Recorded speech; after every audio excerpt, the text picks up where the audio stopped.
இது உத்தரப்பிரதேசத்திலிருந்து ஒரு விசித்திரமான மற்றும் வேடிக்கையான சம்பவம். காதல் ஓட்டம் பஞ்சாயத்தின் ஒரு லக்கி டிரா என எல்லாம் சேர்ந்த ஒரு ஆச்சரிய கதை. தயாரா? அப்படியானால் ஆரம்பிக்கலாம். காதல் திருமணம், ஓடிப்போவது என்பவை உலகின் எந்த மூலையிலும் காணக்கூடியவை இல்லையா? நம் ஊரிலும் இதுபோன்ற கதைகளை நிறைய கேள்விப்பட்டிருப்போம். சிலது நம்மை அதிர்ச்சியடைய வைக்கும், சிலது சிரிக்க வைக்கும், சிலது ஆர்வத்தை தூண்டும். இன்று சொல்லப்போகும் கதை அப்படிப்பட்ட ஒன்று. ஒரு இளம்பெண் 4 இளைஞர்களுடன் ஓடிப்போகிறாள். இறுதியில் அந்த பெண்ணுக்கு மணமகனை கண்டுபிடிக்க பஞ்சாயத்து ஒரு லக்கி டிரா நடத்தியது. கேட்கும்போதே வேடிக்கையாக இருக்கிறது இல்லையா? கதை இப்படி இருக்கிறது. உத்தரப்பிரதேசத்தின் ஒரு கிராமத்தில் இந்த சம்பவம் நடக்கிறது. ஒரு இளம்பெண் அருகிலுள்ள கிராமத்தைச் சேர்ந்த 4 இளைஞர்களுடன் ஓடிப்போனாள். இந்த செய்தி ஊரெங்கும் பரவியது.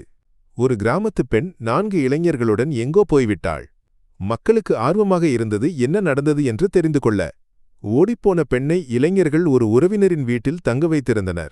எல்லாம் ரகசியமாக நடந்து கொண்டிருந்தபோது யாரோ இந்த விஷயத்தை வெளியே சொல்லிவிட்டனர். செய்தி பரவியதும் கிராமத்திற்கு திரும்ப வேண்டிய கட்டாயம் ஏற்பட்டது. இதற்கிடையில் பெண்ணின் வீட்டார் விஷயத்தை காவல்துறையில் தெரிவிக்க முடிவு செய்தனர். ஆனால் ஊர் மக்கள் அதை எதிர்த்தனர். காவல்துறையை அழைக்க வேண்டாம், இதை நம் கிராமத்திலேயே தீர்த்து வைப்போம் என்று அவர்கள் கூறினர். அப்படியே பஞ்சாயத்து கூட முடிவு செய்யப்பட்டது. கிராமத்தின் மூத்தவர்களும் ஊர் மக்களும் ஒன்று கூடி இந்த பிரச்சினைக்கு ஒரு தீர்வு காண முடிவு செய்தனர். பஞ்சாயத்து கூடியது 4 இளைஞர்களையும் அழைத்து விசாரித்தது. ஒவ்வொருவரிடமும் தனித்தனியாக பேசினர். இந்த பெண்ணை திருமணம் செய்ய உனக்கு விருப்பமா என்று கேட்டனர். ஆனால் இங்குதான் கதை வேடிக்கையாகிறது. யாரும் தாமாக முன்வரவில்லை. 4 பேரும் ஓடிப்போக ஒன்றாக வந்தாலும் திருமணம் செய்ய யாரும் தயாராக இல்லை. இதை பார்த்த பஞ்சாயத்துக்கு ஒரு புதிய யோசனை தோன்றியது, ஒரு லக்கி டிரா. ஆமாம், எதிர்பாராத ஒரு திருப்பம். பஞ்சாயத்து கூறியது, யாராவது ஒருவர் உன்னை திருமணம் செய்ய வேண்டும். யார் என்று முடிவு செய்ய ஒரு லக்கி டிரா நடத்தலாம்.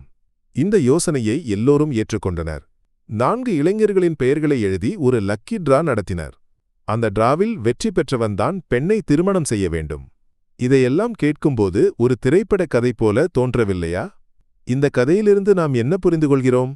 ஒருவேளை கிராமப்புற இந்தியாவில் இன்னும் பல விசித்திரமான முறைகளும் முடிவுகளும் நடக்கின்றன. காதல், ஓடிப்போவது போன்ற விஷயங்கள் சில நேரங்களில் இப்படி நம்ப முடியாத வகையில் தீர்க்கப்படுகின்றன. ஆனால் ஒரு விஷயம் உறுதி, இது போன்ற கதைகள் நம்மை சிரிக்கவும் சிந்திக்கவும் வைக்கும்.